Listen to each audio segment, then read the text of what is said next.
If you're experiencing high ping on your Nintendo Switch, it can affect your gaming experience. Follow these steps to help reduce your ping and improve your connection. Step 1. Check your internet speed. Use a speed test website or app to measure your current internet speed. Ensure that your download and upload speeds meet the requirements for online gaming. Step 2. Optimize your Wi-Fi connection.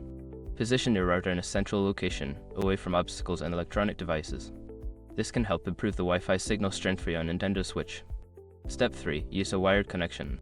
If possible, connect your Nintendo Switch to the internet using a wired Ethernet connection. This can provide a more stable and faster connection compared to Wi-Fi. Step 4. Limit background usage.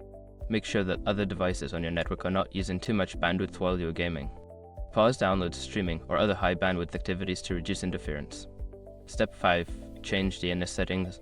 Access your Nintendo Switch settings and change the DNS settings to public DNS server like Google DNS 8.8, 8.8 and 8.8, 4.4 or Cloudflare DNS 1.1, 1.1. This can sometimes improve connection speed and reduce ping. By following these steps, you should be able to reduce high ping on your Nintendo Switch and enhance your gaming experience.